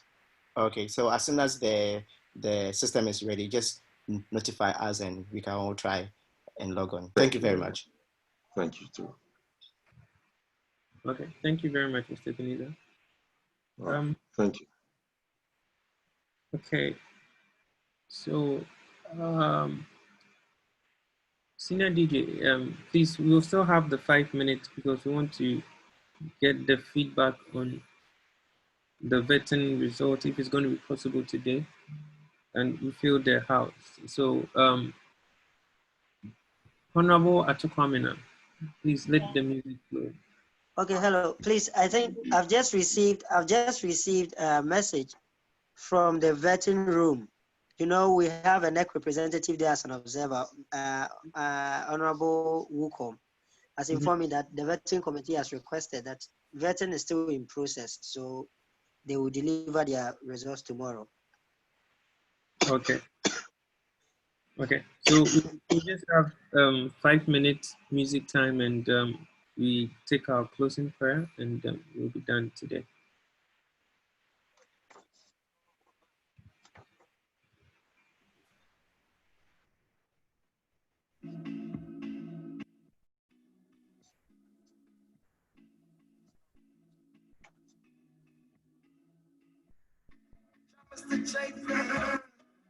See how your bumper big and you sit tight.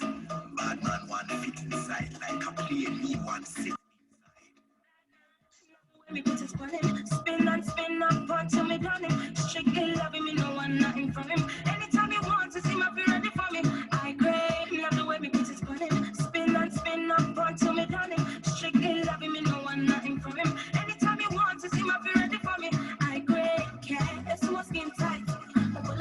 I see my skin tight. No care, it's my skin tight. I see my skin tight.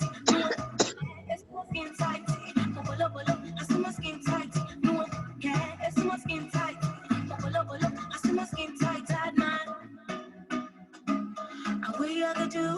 What you gonna do? What am I gonna do? What am I gonna do now? I'm saying love my style. None of them girl could have copied me style. He said he's sweet like toffee pan. And me love the way how him body stand strong. He loves my ice cream. Only him could have make ice cream. He loves to give me everything. Only him alone could have make me honey, yeah. Cock it up, slap that. Wrap it up, don't stop that. Boy, grab it up, wrap that.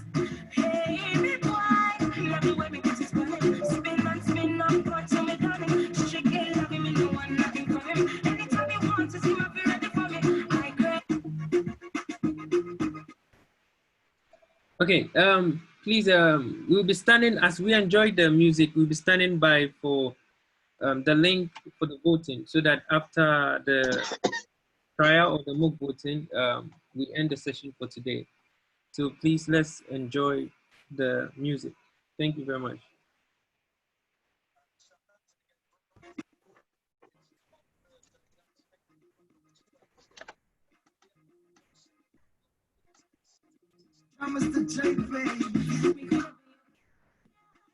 Me could have been the one to show you love. I could have been the one to always make you smile when you're down and up. You can be my candy man, like you have been sent from up above. You can be the one to always make me want you are my soul and Latino. You are my love, you are my dough. You are my soul and Latino.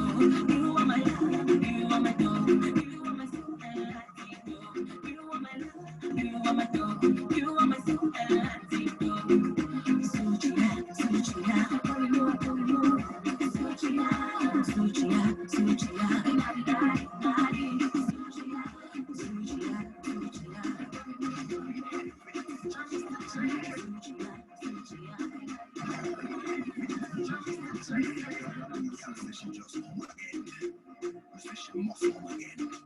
Man, I real general. Bedroom credibility, you know me got it. The girl let me testify.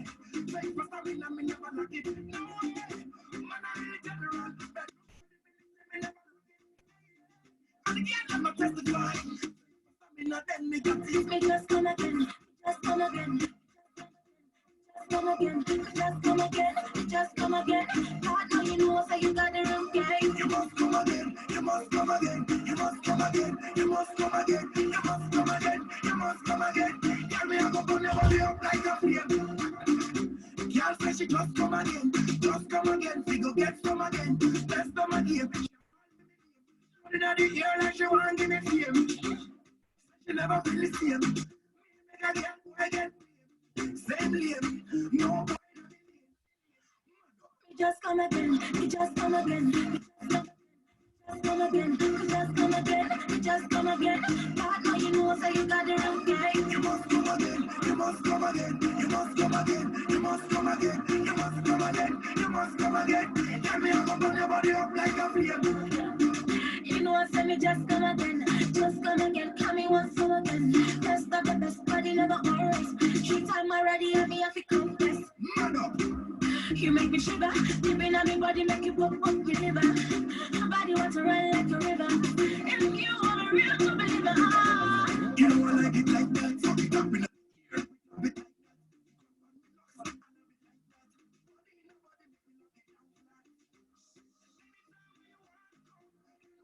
why am I ready?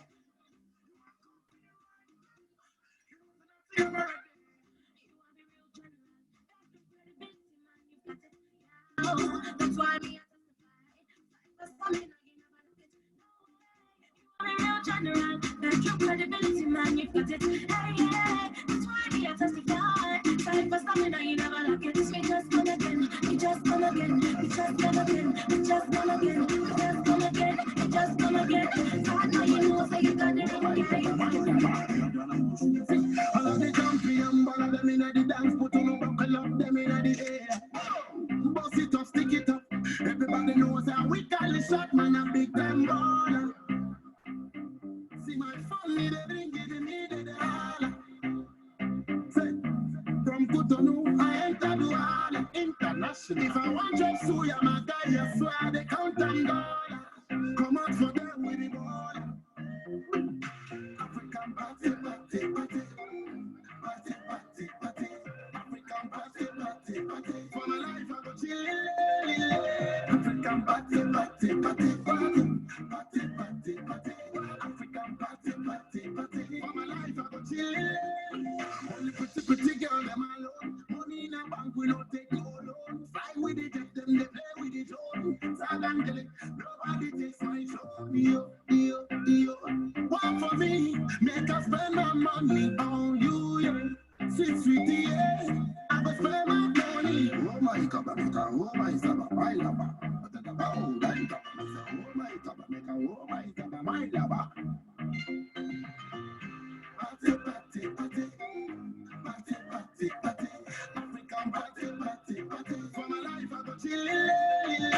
African party, party, party. Party, party, party. African party, party, party. For my life, I go chill. All of the champion, all of them in the dance, put on a buckle up, them in the air. Bust it up, stick it up. Everybody knows that we call the shot, man, a big time ball.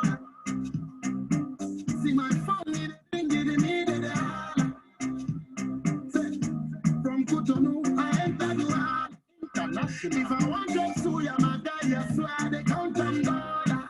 Come on for them with the border. African party, party, party.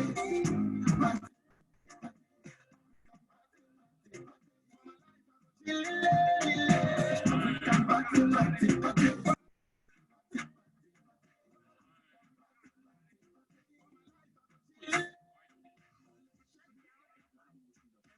Sex and nice, boys, the trap, nice. You need also go on street lights, girls inside them past space flights. It could be wild tonight. And then we'll be feeling. Many women no pay and a bear was a sinning. Yang chilly, and then we'll be feeling. Many women no pay and a bear was a sinning. I see girl like Jocelyn Duma. Duna. That thing right there, I go chop that thing like tuna. Yeah, I like your show too. Folks say you don't get man, you'll be lost in the game of go-go. You don't be late. Y'all make me bait. Your friend is calling you, but smoke out like cigarette. You don't be late. Y'all make me bait. Friend is calling you, but smoke out like cigarette. Yang chilly, and I will be feeling. Many women no pay and a bear was a sinning. Yang chilly, and I will be feeling. Many women no pay and a bear was a sinning. I am a saying you more help. We are hot white girl. Guys who are prizes, so no amounts in this white world. She buy you, girl. She send you with posy. Why you never like super OD? Shoddy no day, jokey. What they need a big deal? They buy the clothes. They never voice in the bar. Girls in the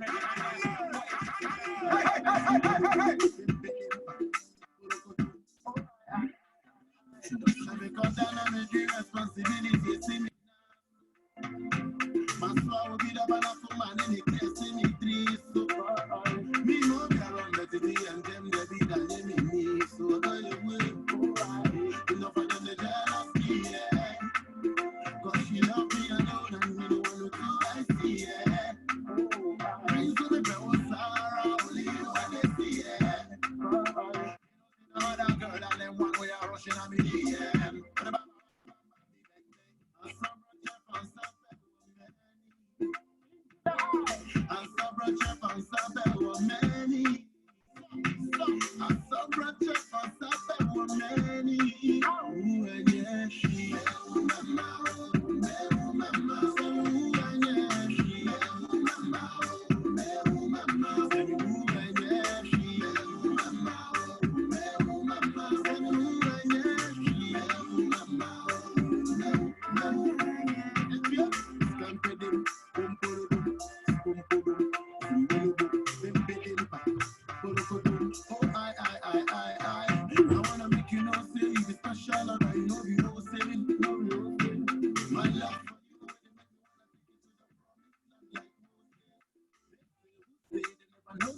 I never listen to the hearsay.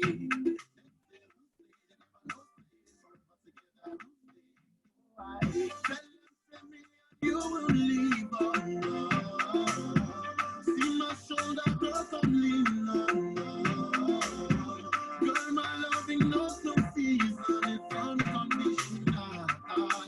See, but if I met you, what would I say? I saw bro chef and sabe.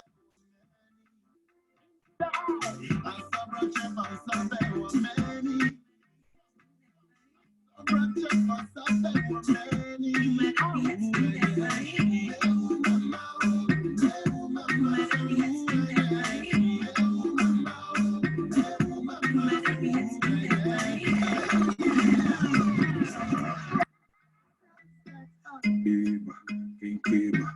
Voice of cassava, they dig flavor, yeah, flavor, voice of cassava, they dig flavor, yeah. Girls feeling me, young daddy Lumba, what is these? But share, say I can't see. But in this hour, maybe, name I want him. Say I can run. All for you, all for you. Yeah, you know one, that's here 4 for 2. Magic stick, touching, fill the cruise. What we do, me hun sempi, see where in any taste and see, and a quack the penny. Me ex and me next new bianchin and into me sending the pictures, Eddie in a heat. Voice of cassava, they dig flavor, yeah. Voice of cassava, they dig flavor, yeah. When free, she's not a psycho. Only take things, not the tech go. Lady, no, they can't see my girl. Yeah, she got to need the love more. If it's something more, I can say, yeah. She got to listen, she got to listen, I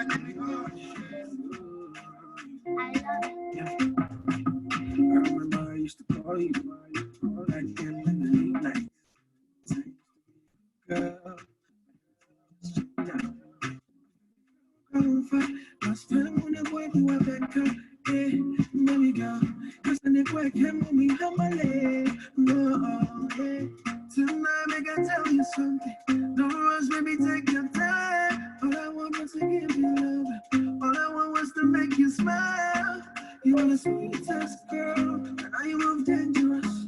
Now you change so serious. Whoa, hey. Me say I play what's the sun, two bars, you baby girl, man, sister. Bro, I see you, baby girl, no sister. Two bars, you didn't make man shiver. Yeah, me say I know what's the sun, two bars, you baby girl, man, sister. Bro, I see you, baby girl, man, sister. Two bars, you baby girl, man, sister. Me say whoa, whoa, whoa, yeah, yeah, yeah. Whoa, whoa, whoa, yeah, yeah, yeah. Whoa, whoa, whoa, yeah, yeah, yeah. Whoa, whoa, whoa, yeah, yeah, yeah. I said, what's the song? Call you, don't pick up. I'm still late, man. Girl, you there online, yeah. But you know why, girl, I know the bop. But you know what's up, me, I know the bop. No. Why you gonna do me like that? Girl, why you do me like that? Why you gonna do me like that? Oh, na, na, na, yeah. Tonight, I gotta tell you something. Don't rush, baby, take your time. All I want was to give you love. All I want was to make you smile. You were the sweetest girl, and now you move dangerous. Now you change so serious. Whoa, hey. They say I play what's the sun, two bars, you baby girl, man, sister. Bro, I see you, baby girl, no sister. Two bars, you didn't make man shiver. Yeah, me say I know what's the sun, two bars, you baby girl, man, sister. Bro, I see you, baby girl, man, sister. Two bars, you baby girl, man, sister.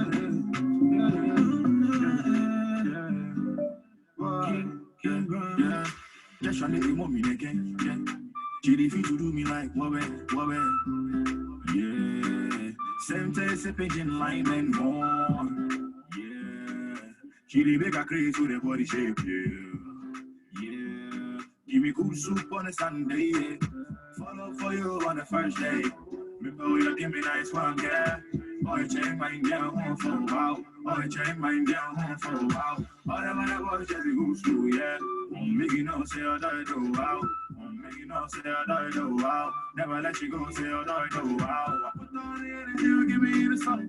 All the good vibe, you give me the song. I put all the love that you give me to everything. I be the little things, so you never. Put all the energy, you give me the song. All the good vibe, you give me the song. I put all the love that you give me to everything. I be the little things, so you never.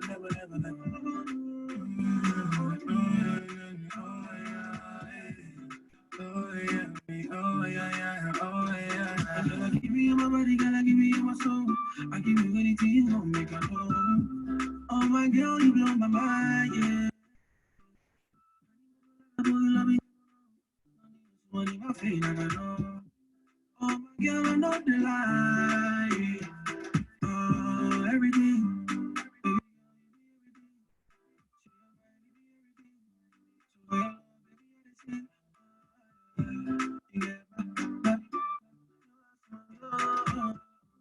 You love me back. You give me the song.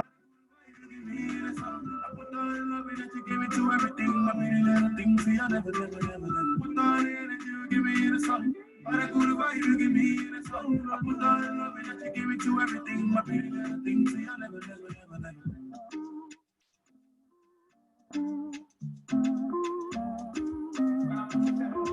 It's the K-So from Timberland. Oh, try me, so dumb, yo.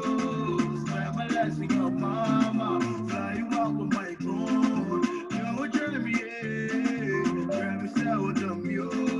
Spend my last with your mama. Fly you out with my drone. Yeah, my shine, you want to buy some wine. My dog can't tell what you feel, no. You melt your bow when you know that. Both of me do I feel. You melt your bow when you know that. We will be get plenty friends with you the way I ever know. Got all love but to the mall. Rose on my color roll. Never buy us, show me more, baby. Oh, try me, so dumb, yo. Swear my last in your mama. Fly you out with my drone. Yo, try me, so dumb, yo. Swear my last in your mama. Fly you out with my drone. Baby, give me a love, make a take control. You be a big girl, then no control. I say all for you, girl, baby, all for you, girl. No say a bad man die for you, girl. Tell me say I need you in my life.